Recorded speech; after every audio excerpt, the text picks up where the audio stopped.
everyone, welcome back. I hope you're in the mood for a good versus evil urban fantasy, because that's what I've got for you today. And I decided to dress the part.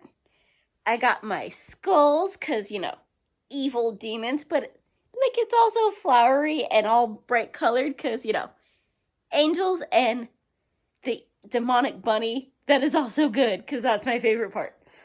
And if that didn't clue you in, because you're new to my channel, then this is the second book in A.D. Starling's Legion series that I'm going to tell you about today. It's on Kindle Unlimited, and it's called Fire and Earth. And this one still centers around the battle between angels and divine beasts and demons that are trying to restart the apocalypse, because they're ticked off about being sent to hell after their failed first rebellion. But the main thing of this one is, I love this. The Yakuza are the good guys in this. What? They're freaking, Japanese mafia. They are bad people. But they're the victims and the really good guys in this one. And I'm not going to spoil what it is, but this one, I'm on the 4th book of the series now. And this one kicks off the, tradition of the end of the book leaving on a really freaking funny cliffhanger. Because our group keeps growing, and they all have personalities and certain quirks that they are known for. And Artemis is nicknamed Goldilocks because he's the blonde guy on the cover with the sword and the cute, doggy. And he's got a very short temper, and now his mansion is filled with all of his buddies that he keeps acquiring through all their, magical abilities that they share, so they're all housed together. This one, it's so much freaking fun. So they're still trying to fight demons, and then you've got the Yakuza who were, in meetings with the Triad, and it didn't go well, and the heir to, one of the main, groups of Yakuza was killed by the Triad guy, who's not just Triad, he's a demon. And we find out why they were meeting and why the demon killed him, other than he was Triad and a demon, and so, double pure evil.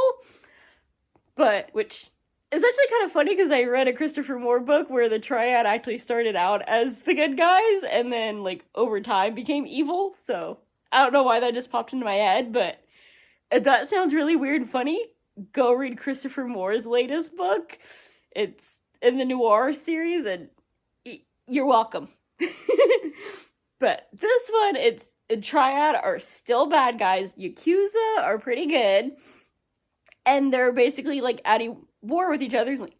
You killed my brother. I'm taking you out. And, of course, the new head of this group is actually, the, half-brother of the guy that was killed, and his father's already, no, you're not allowed to get revenge. I'll handle it. Just shoot, behave for once. Because he's actually the half-brother from, daddy couldn't keep it in his pants, and so he's always been treated like crap, and it's well, fine, you don't like me, you don't want me, you took me away from my grandparents, screw you, I'm gonna do what I want to do. And he's bad, but not in the way that he's supposed to be. So they all kind of look down on him as the obnoxious little unwanted runt, except for his brother. That, he's my brother, he's the only family I have that actually cares about me and that I care about, and I'm gonna go freaking avenge him. And gets caught up in the middle of angels versus demons. And, again, most of these people are not exactly what they seem. He isn't either, though I'm not gonna tell you what it is. It's freaking awesome, and he gets to interact with my favorite bunny that also has another form, but if you haven't read the first book yet, that would be a huge spoiler. But the bunny is cute and adorable, twitches his nose, gets away with everything. But he might be evil and kill you if you cross him, so behave, and make sure you get permission before you pet it.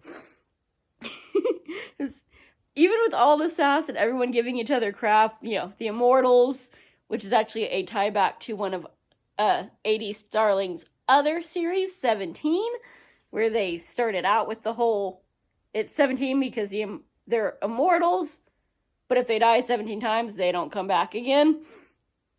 Which, that's not mentioned so far in these books. They're just strictly the immortals.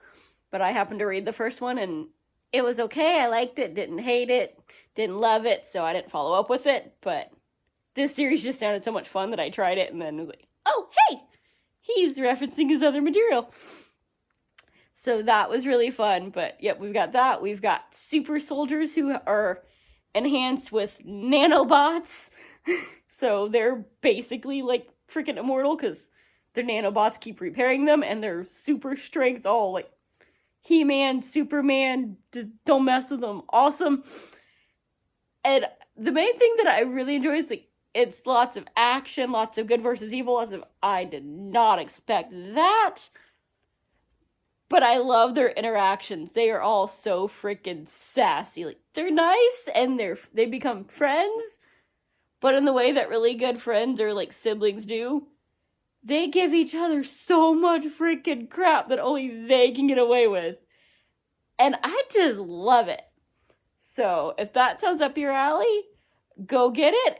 Go finish the series like I'm going to try to do before my trial's up. And I will see you soon. Bye. Happy reading.